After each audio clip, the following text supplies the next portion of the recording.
Okay, cool. Just had a couple little speed bumps there. They happen. Technology. You never know what wire is going to go out, what camera is going to shut down, or what light fixture is going to fall. You never know. So it's just part of the game. John, thanks for being here on the Now You Know podcast, episode 3. You know, for the listeners and viewers, sometimes there's several takes that happen that people won't talk about or things that'll occur, and we're just having fun with it, and it's a good time. And I want to get into this episode and talk about what you do, John. You know, I had the pleasure of talking to you before the podcast, but I also saw you in the venue here that's connected to our business live, and you presented, and that's when I was like, wow, I really like what this guy's saying. I like what I'm hearing. That translated to me following stuff you were doing on social media. You have a group. You're always posting stuff that's very informative and talks about leadership and coaching and professional development and personal development is something that you do, and you've been doing it for about 16 years. Yes. And I want you to go ahead and share with the viewers and listeners a little more about yourself and what you got going on. Yeah, so I've been, as you said, I look back, it's hard to believe it's been 16 years, but I've been in the personal professional development for about 16 years industry, and it's something I just enjoy. It's something that resonates, and I know throughout my life I've had so many positive role models and mentors. One of the biggest influences in my life has been Tony Robbins. I've started following Tony back in the early 90s, and have had an opportunity to go through some of Tony's trainings, and became a Robbins-Madanes certified coach, and I just feel like there have been people, whether it's Jim Rohn, whether it's Brian Tracy, whether it's John Maxwell. There's so many people out there that have just been very influential on my journey. People that maybe some people haven't heard of, people like Byron Katie or Dean Graziosi he lives up in the Phoenix area, but. These are people that just resonate with me. And one of the things I've learned over the years is that wherever we go, if we're paying attention, if we're really listening, we're going to pick up something from every single person that we interact with. Yeah. And sometimes those things are not favorable, but most of the time they are. And you can learn something from everybody. Everybody has a journey. Everybody's, on their own journey. And with that, there's no one way to get it right. And I hear people all the time go, well, what's the magic bullet? Well, there isn't a magic bullet. It's finding what works for you and finding what's true to you authentically inside. That's your truth, and then you kind of build from there on that. Yeah. That's my belief and philosophy on that. Yeah, I think it's often that I'll talk to people, and people have come to me for advice and looking for ways to grow, and it's often that people seem to want the quickest result with the least amount of friction.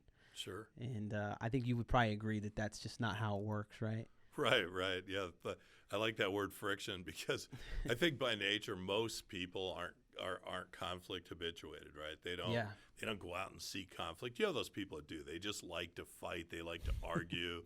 But after a while, I recently had an interaction with somebody who really. They just wanted to fight. They wanted to argue, and I didn't give any back. It's like the campfire. If you don't throw any more wood on, it dies out, and we all go to bed, right? Yeah. So, but yeah, you have those kind of people. But I think overall, most people, they're not looking for a fight. I think they're looking for answers. Right? Yeah. They're looking for, I have this thing going on in my life, whatever that thing looks like. It's different for everybody, but I have this thing going on in my life, and I really don't understand it. I don't understand why I do what I do, and so they'll hire somebody like myself, and my job really is to be a guide. My job isn't to tell you, well, if you do this and you do this and you do that, then it'll all be better, because I really don't know. Yeah. And as a coach, I'm a guide, and I'm an objective set of eyes asking questions. One of the things I do is I just ask a lot of questions, and with questions come answers. And 9 times out of 10, if not 10 times out of 10, people will come to their own conclusions. They just will reach their own conclusion. Yeah. That's why that keeps happening. Okay, I got it. And now once they come to their own conclusions, then it's a matter of making suggestions such as, well, I would encourage you to consider doing this, this, and this, and let's talk in a week and see how that went for you, that type of thing. So that's a typical coaching session for me.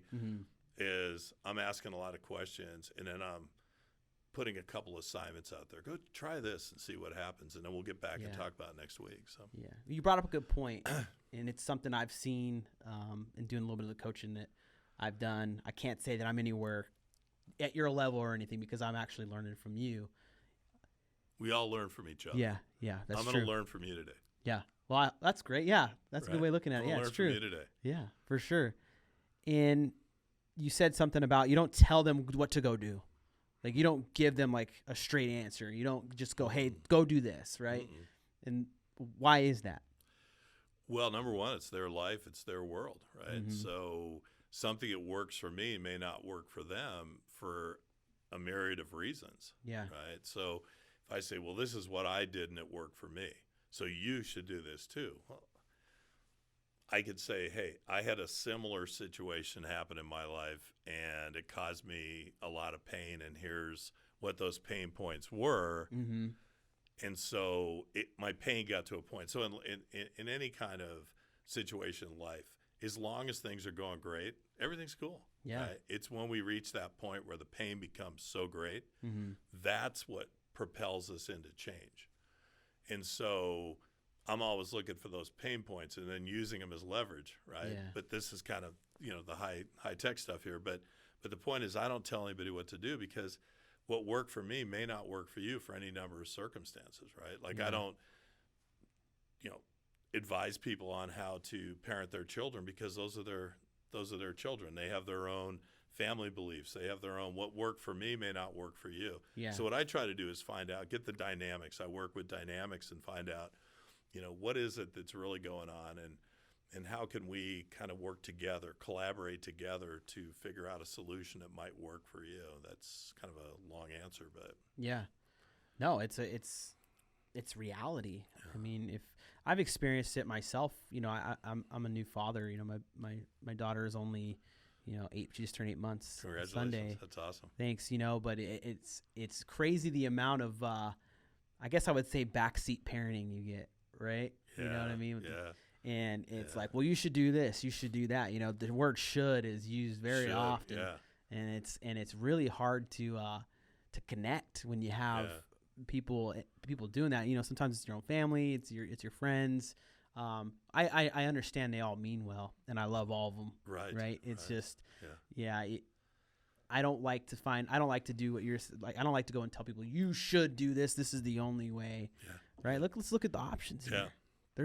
There's a lot of ways. You've heard the term, 100 ways to skin a cat, right? Or to approach this. So I think having that same outlook when you're being a leader or coaching is an ultimate necessity.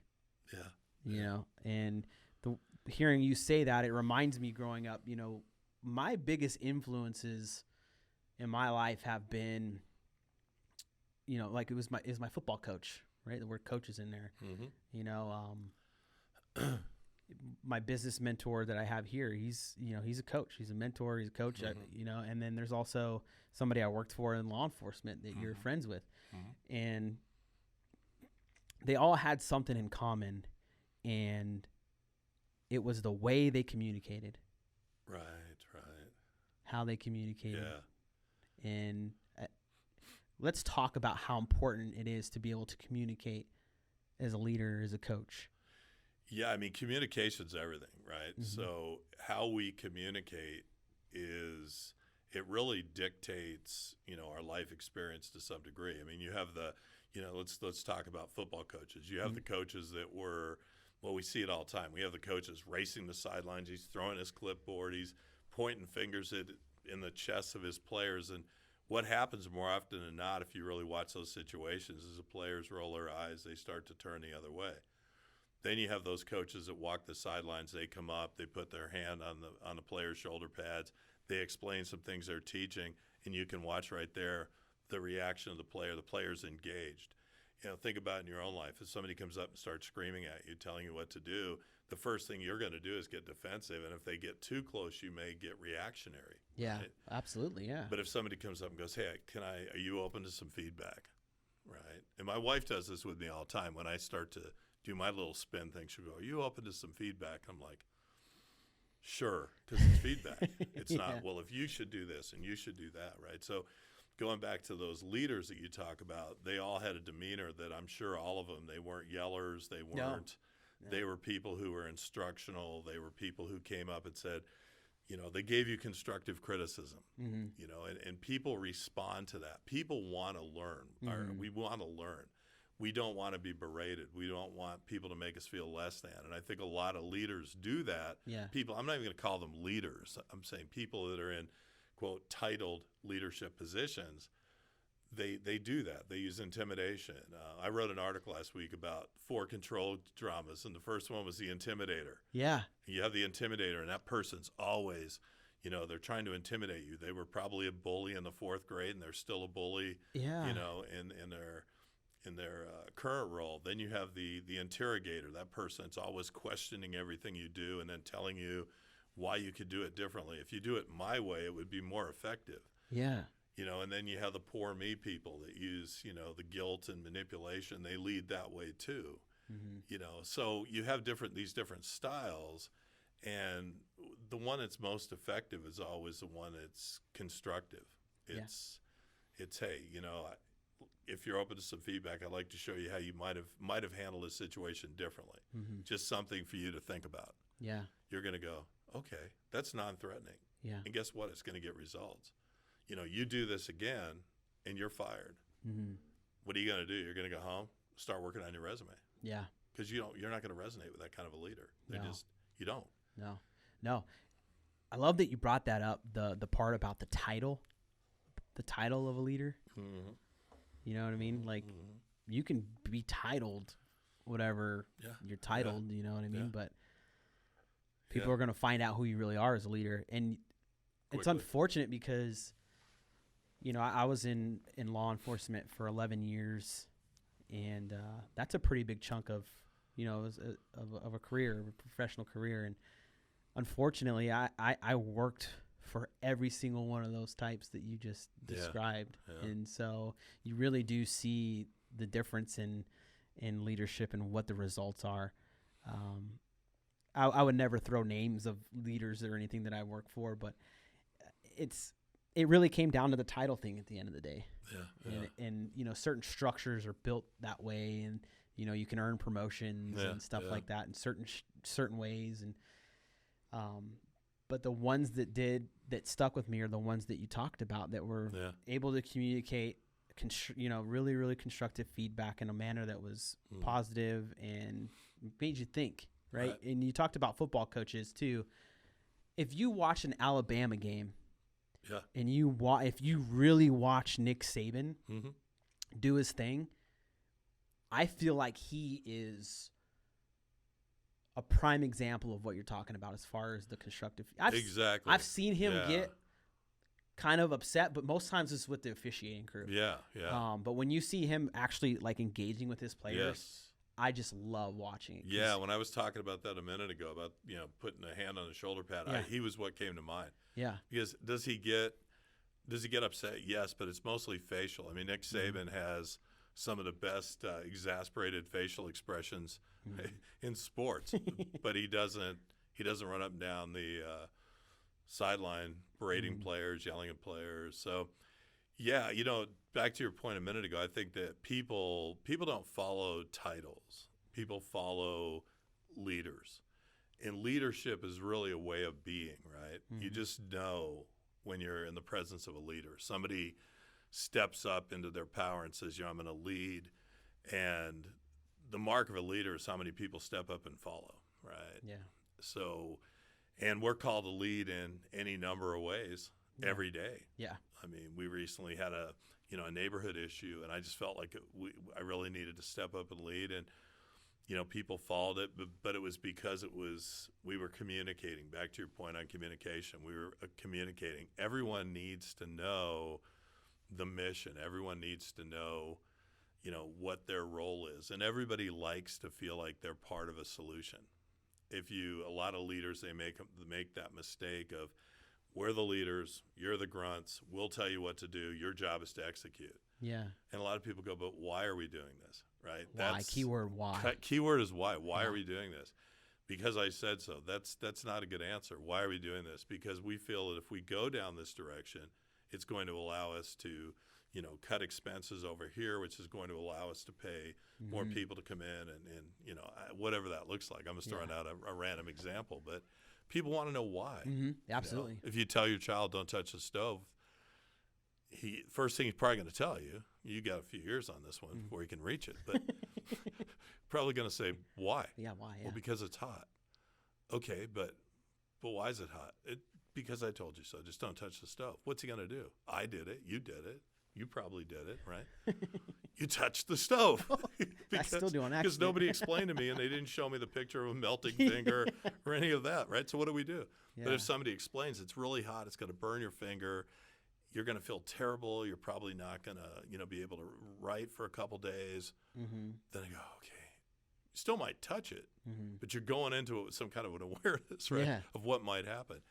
And leadership is tricky because there's so many different formulas, and I think at the end of the day, you're a leader if people follow you. Yeah. You're a leader if people go, yeah, I trust what this person's saying. And, I trust that they have my best interests and they have my back. That's another big one. Yeah.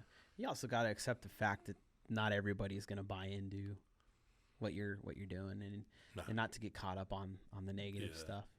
It's cynics are everywhere. People are going to be cynical. You can even give them the why, but if you're communicating and you're doing it the way that you're talking about, John, I have yet to see a leader doing that has that did not have a following. Like it's always been obvious. Yeah. So I mean, just leaders, the true leaders, when they walk into a room, you can just see and feel it. It's a beingness. Yeah, it's really interesting. Yeah. Do you think that people are born naturally as leaders? No, I think leadership really starting at a young age is a product of your environment. I mean, it's like everything else. I mean, if you go off topic here, sometimes I just go down. Do it. We little love that rabbit holes, right? We love it on the show. Let's go. So statistically speaking, it's believed that 64% of our belief system is formed by the time we're 8 years old, right? So do we determine that the world's a safe place or a scary place? Am I free to speak my mind, or should I shut up and stay in the corner? So all these things. So if you're encouraged, in your family of origin, and I'm sure you're going to do a great job with your child, is that, if they're encouraged to try things, if they're encouraged to lead, if they're encouraged to take charge, if they're encouraged to fail, right? One of my books, Wisdom Through Failure. Failure is so important, and best teacher. But sadly, so many parents, and I see it happen all the time, they're doing everything they can to keep their child from being in a situation where they could fail. Yeah. Well, what that person is going to become is they're going to become someone who's terrified of failure. They're going to be risk averse, and so they're not going to step into their power. They're going to follow. They're probably going to be critical because they may even know intellectually that it could be done a different way, but God forbid they're going to say anything, right? So I think it all starts. I mean, I think leaders are a product of their environment, and I know people who have had opportunities. They've done, great things, and they've gone through the ranks in the military, but in the end, something took them out of their game. They forgot those lessons. They forgot to lead, and they did something wrong, or they did something criminal. But I think to answer that question, I think it's more of a product. Leaders are more of a product of their environment, how they come up, and that starts when you're young. Because if you think about it, like by the time you're 8 years old, 64% of your belief system's already been formed. That's a lot. That's an interesting age. Yeah. Working law enforcement, understanding the law in state of Arizona, 8 years old is considered the culpable mind like age where an 8-year-old can actually be charged with crimes. Because they have the ability to think, act, and make it happen. And based on their environment and their environment of childhood environment, it's anyone's guess how. If you grew up in a home where violence, I talk about this in one of my books. If you grew up in a home where dad knocks mom down repeatedly, and nothing ever happens, then the son is going to think that's the way you handle Yeah. you handle disagreements in your house. On the other hand, if dad knocks mom down, she calls the police haul dad off in handcuffs. The son has a reference point now of, violence against women is not going to be tolerated. There's a price you pay, there's consequences, and those consequences aren't good, right? Yeah. It really reinforces the importance of those early years and what goes on around them. Right. Like, if you think that they're not watching or listening, they are. They're like sponges. They are. And I've seen it where I went and did like a book reading thing one time at a local school, and man, I don't think they were much older than 8 years old. They might have been 8 years old. Mm-hmm. And one of the kids is like, my mama got arrested. Mm-hmm. Yeah. And my dad don't like cops. Right. And that was an unprovoked. Like, it was an unprovoked thing. Like, I didn't go and ask and seek this child out and say, hey, you know what I mean?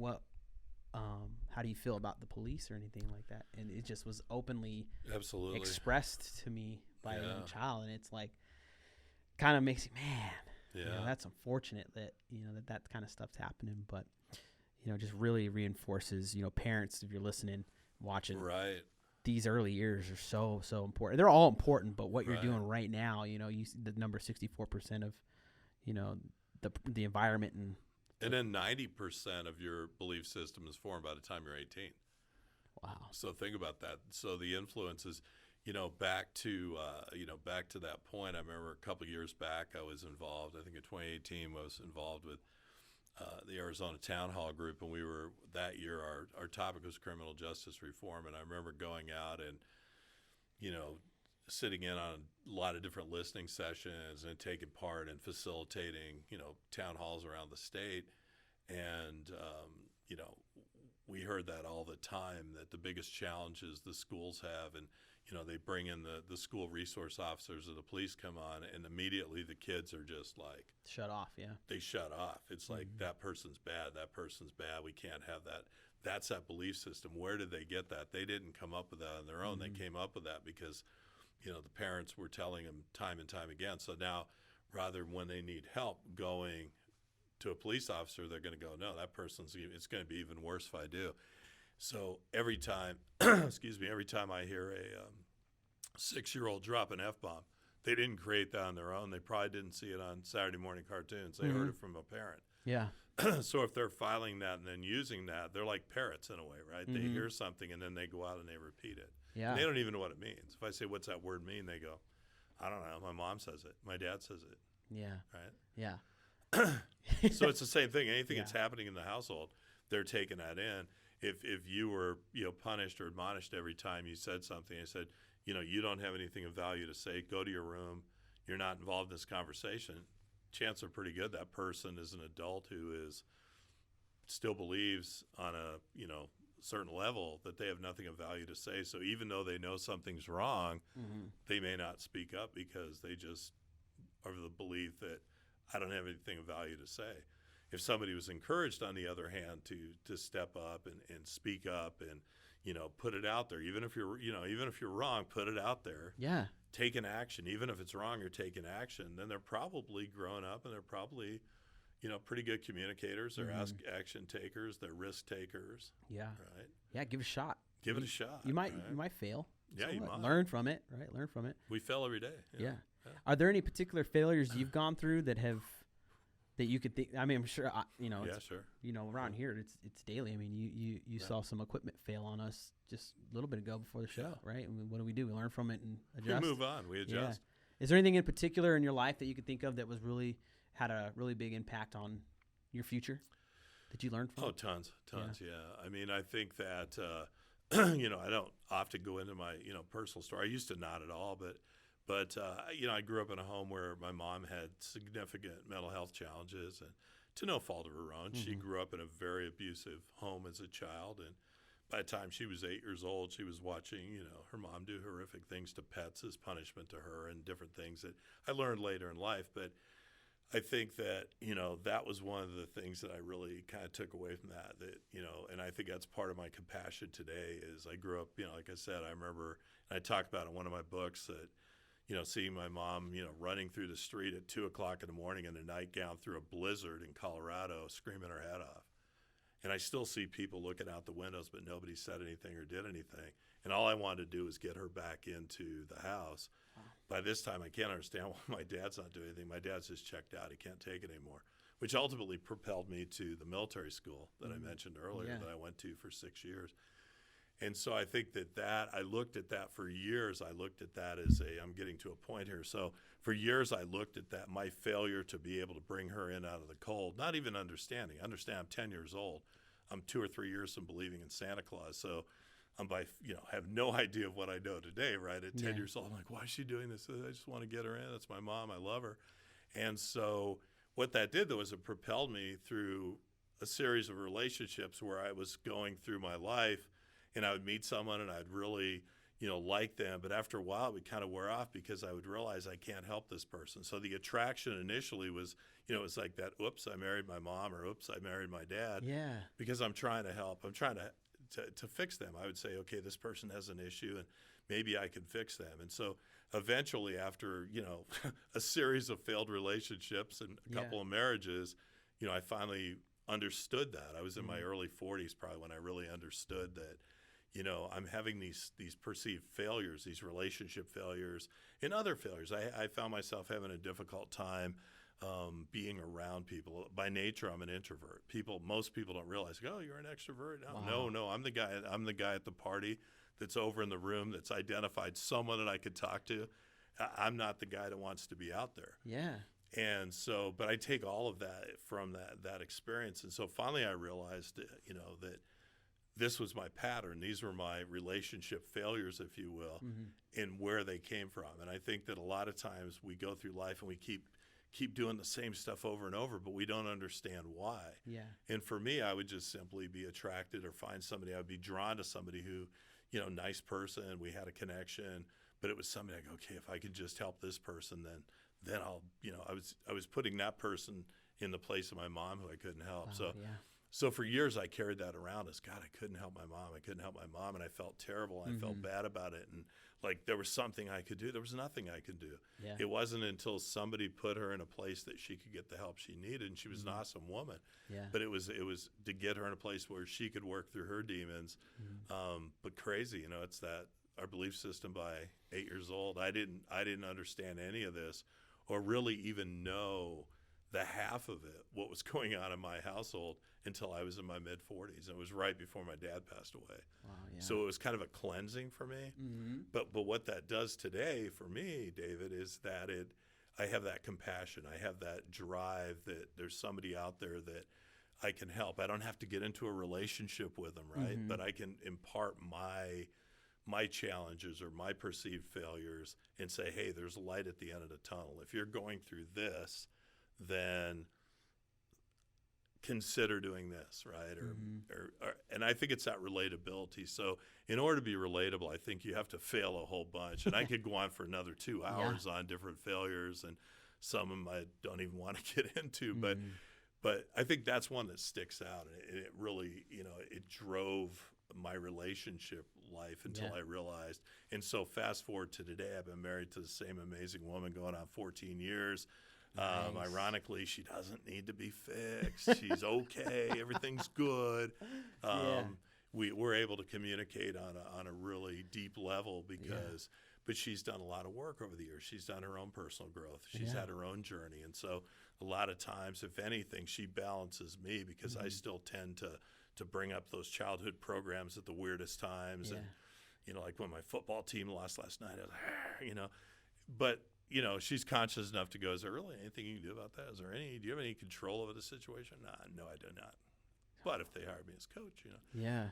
So that's kind of a long answer, but that's a specific, my perceived failure of not being able to save my mom from her demons propelled me to try to find people, because that's what we do. If we had if we're a woman, for example, and I coach this quite a bit, is, a lot of women will have a dad that was like a workaholic, a great provider, workaholic.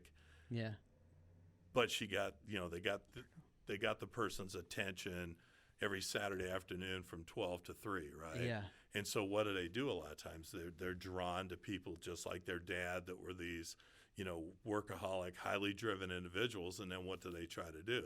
They try to turn them into more of a balanced homebody type individual. It does not work. It never works. Yeah. Yeah. Right. And so we both, male, men and women both do this. And so we find things that we really in our lives felt that we were out of control, and we want to somehow make that work. It's our whole psyche is just kind of weird if you really it really is. I don't think there's a person listening or watching that would go, oh yeah, I never experienced that. No, you have. I mean, you I had a conversation with my wife last night about something like this and things, and I'll get a little personal.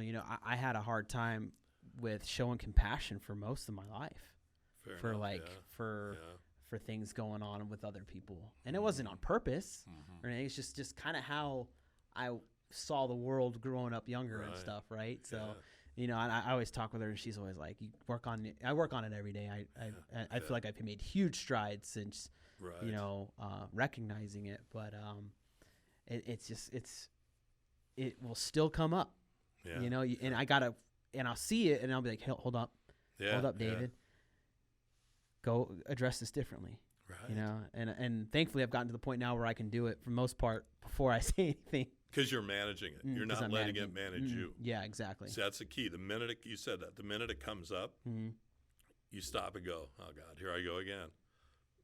Where can I be more compassionate in this situation? Yeah. And that's how you manage it.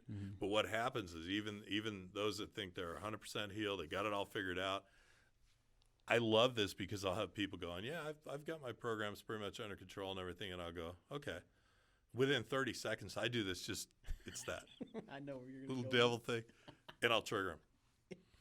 And I'll have somebody spinning, yelling. I've had people hang up on me. Oh, man. So I'll text them. Thought you said you had your programs under control. Because we all do it. I do it. I sit there, I'm my thing is patience, right? Yeah. So I'm on patience. Every year it's patience. I'm going to become more patient, right? And it lasts for 10 minutes, and then I'm impatient again. Why can't this get done? Why does it take so long to get an email return? Why does this? Yeah. That's my trigger, I think, patience. Yeah. And I'm working on it all the time.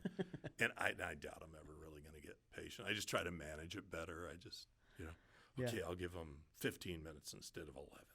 Yeah. Right. So it's just being aware, right? When that comes up and you find yourself not being compassionate, you go, okay, whoa, what's going on here? And what can I do now to change that? What can I do to just flip the script, right? Yeah. But it's hard. I think that's the one thing. It's like I have people, all the time, hey, you're a coach and you got to figure it out. And people go, yeah, you've really helped me. And I always feel good. But then I have people go, God, that guy's messed up my life. I mean, I think he's an idiot. He doesn't know what he's talking about. He doesn't even have a formula, right? Everyone has a formula that they follow. No, not really. Yeah. But for the most part, I think it's just, I try to do the best I can. I try to, really tap into the fact that for myself, but I share with clients all the time that we're human. And none of us is ever going to be a master of self. Yeah. We're going to be good in some areas. We're going to suck in some areas. We're going to be in the middle. But I tell people all the time, if you can just strive to get it right in any area of your life, 80% of the time, you're doing great. Because 20%, the other 20%, there are going to be things that are out of your control. Yeah. Things are just going to happen that you're going to trigger on. You may catch yourself, and that's the key.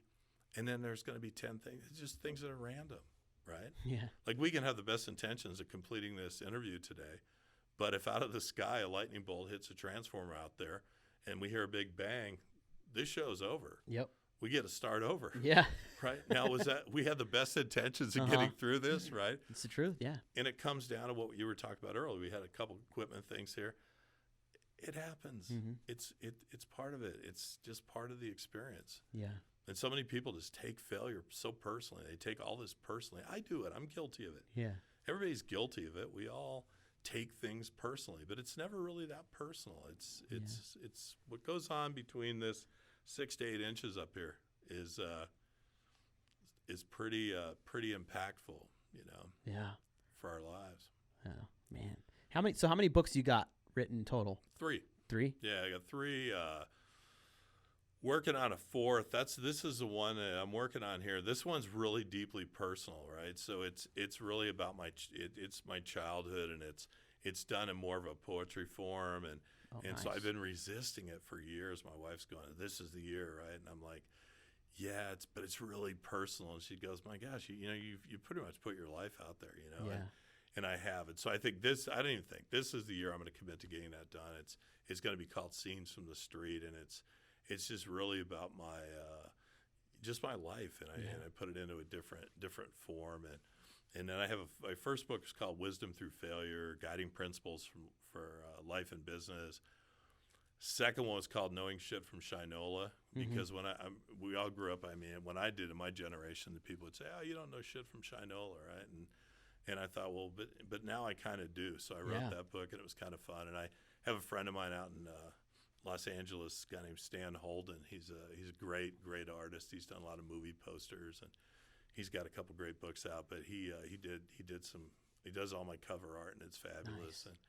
And then the last one was Dogs Don't Chase Parked Cars, and the premise behind that is, if I say this, I can hopefully your audience can handle this, but if you ever look at a dog's chases cars, right? Mm-hmm. But if a car is just sitting there, what does it do? It always walks up and pisses on the tire. So the point behind that is, if you're moving, you want dogs chasing you. You want people chasing you. If you're just sitting there doing nothing, they're going to piss on your tire. And that's true in life as well. So that is. Now I'm envisioning, a car, a nice car. Yeah, They're you want the go dogs out. chasing you down the street, because that means you're going, Yeah. you're moving. And if you don't have dogs, chasing you down the street, you're not driving fast enough, right? Yeah, that's awesome. So I try to tie all the daily pieces in there to those kind of, and I always inject a lot of my life story and just things that I've learned along the way. And yeah. So where can people get those books? they can go to my website. I sell everything on my website, johnpageburton.com. Okay. johnpageburton.com, and there's a book tab there, and you can get them. There, and I've always kind of controlled that piece of it. I just like doing my books. I never.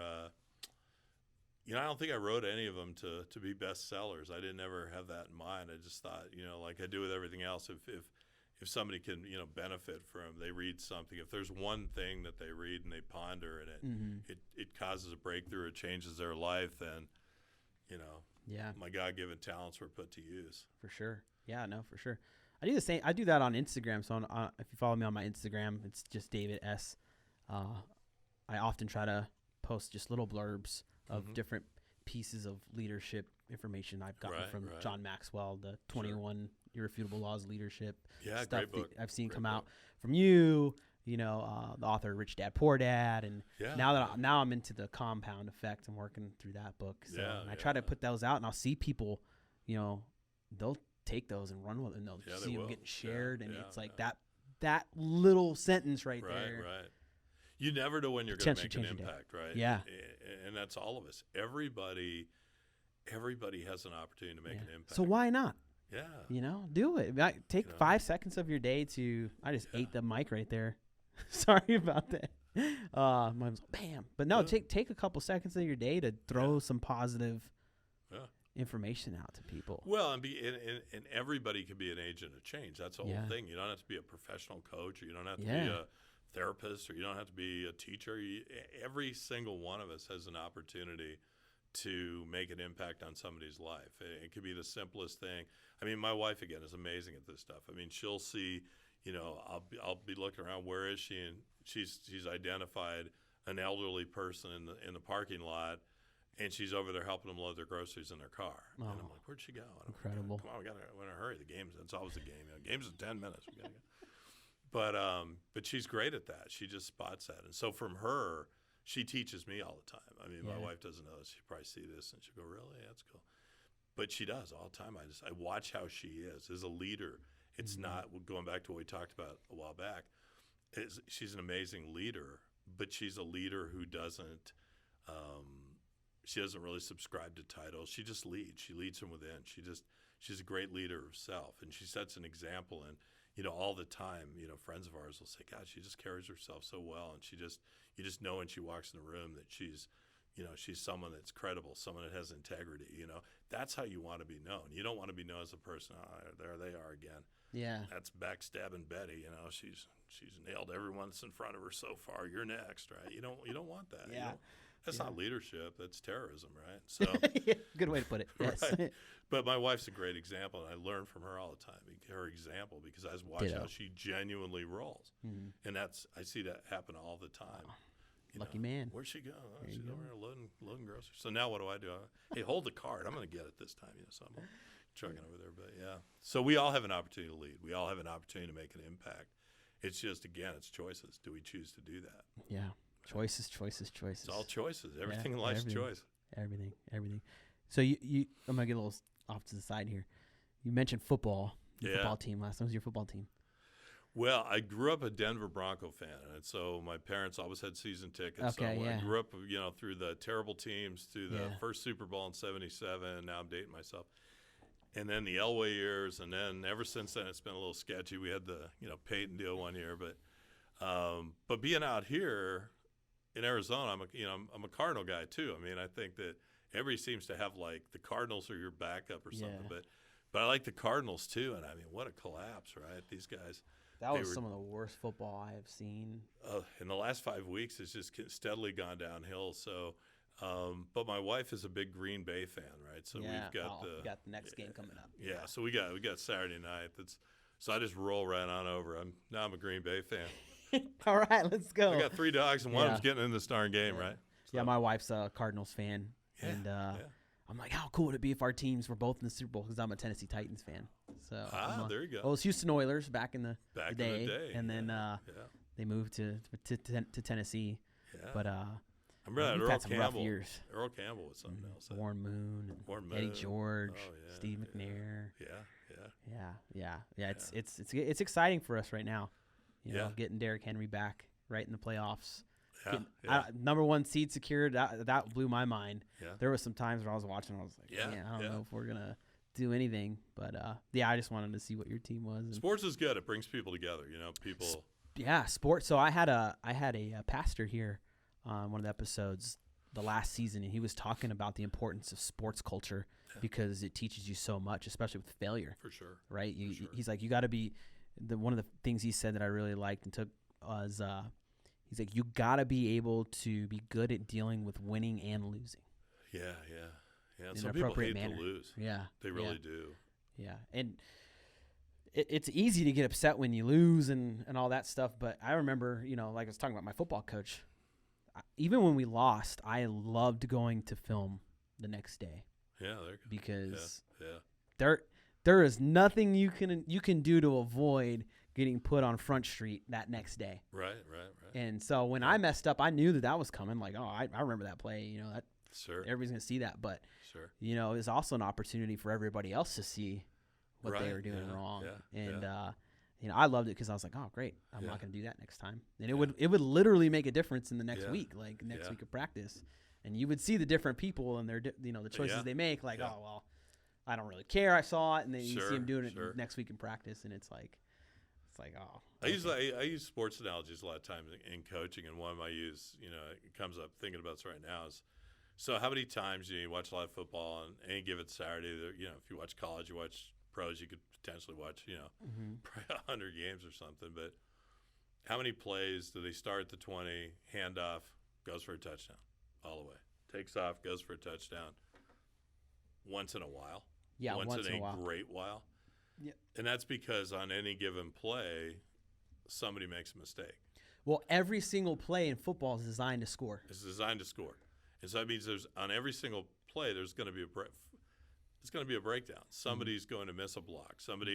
Or the other team is just going to simply make a better play. And so when we use that analogy, it's true in life too. If you and I sit down and go, okay, we just had a great idea for a new app, right? And then everything just went perfectly well, and then we're going, we'll do this interview. Why don't we fly your plane? You want to fly your plane or my plane, over to do the next interview? It doesn't work that way, right? You have to pay the price. I mean, I have a good friend of mine played 5 years in the NFL. Yeah. Buffalo, Seattle, played down here at the U of A, and it's the game is 60 minutes, but it's not even really 60 minutes. In actual going after it, you're probably got about 25 invested in the game itself, correct? Yeah. But it's what you're doing in the weight room. It started when he was a little kid. It was showing up at practice. Mom had to get him to that Pop Warner practice, and then he got to junior high, and he got on the high school team, and then started lifting weights, and then get to college. You got to be accountable for that, and you got to be in the treatment rooms. And so what you see with these great players on Sunday, I mean, let's take Antonio Brown. We've just watched him have another major meltdown, right? And from a compassion standpoint, you feel for this guy because you know that he needs help. He's got God-given talents that are amazing, but he needs help, and I'm not sure what that is. I don't know him. I've never talked to him, so it's pure speculation. But it's clear something's not right. Yeah, behavior is completely unreasonable. And yet he has the talent and the dedication and discipline and the talent that got him to a level where he was signing $60 million contracts, right? Yep. So, but somewhere in there's a breakdown. And I think in life, we have to realize that, if we work for a company, we're part of a team, right? And, we all have a responsibility. We all have something to execute here today. You have a technician over here, and her job is really to execute and make sure that you and I are staying on track. And, my job is to, try to be prepared for the interview the best I can. You're thinking about some questions, but we're all a team right now. Yeah. And when this comes out, hopefully it's really good and it's really impactful, to your audience. But we all have a job to do. If any one of us doesn't do it, production's over. Yep. Right? And so I think a lot of times sports analogies are good because every play is designed to score a touchdown. But we're humans. Yep. And we miss blocks and we hold, and somebody else just blows right through us because they're super exuberant in that moment. We saw that a lot last night. Right? So I mean, I think that, a lot of people out there maybe don't think that way, but I always do because, sports and life they're really intertwined. Yeah, they really are. And I think it's great for kids to be in sports. I just think that you go back to coaching. Some of the most impactful people that had the biggest impact on my life were coaches. Ditto. Yeah. Like I was a theater major, right? So I remember I had a theater teacher who he just had an impact on me because he just taught me a lot about life. Yeah. Yeah. It was more than acting, it was life. Yeah. Man, so much good stuff today. This was awesome. Cool. Yeah, I've enjoyed it. I really thank you for being here and thanks for having me. Sharing this stuff with people. Yeah, appreciate you. Thank you. Hey, before we bounce out of here, how do people connect with you? Yeah, just go to my website, johnpageburton.com and JohnPageBurton.com. And all my info's up there, contact info, a little bit about what I do, a lot of testimonials, some people I've worked with, and that's it. Yeah. That's how you do it. Yeah. Well, it's been great. It's been a pleasure. I'm going to mention some sponsors for this episode. This episode is sponsored by Copper Creek Cookies. Get your customized logo cookies when you can. Fresh catering. Also, you've got meals. You can get some catering done. And we want to mention our company, Live the Dream Media, LTD Media. If you're interested in being on this podcast program like John was, just reach out to us and we'll get you booked. Other than that, we just want to say thank you for being a listener and a viewer, and go to John's website. I really do encourage you to look at what he's doing, to learn from what he's doing and the information he's sharing. Very, very valuable resource that's here for all of us. And I encourage you to use your time in your day to make a positive impact because everybody needs it. So thank you very much, John. Thanks take care, for having man. me. Appreciate it.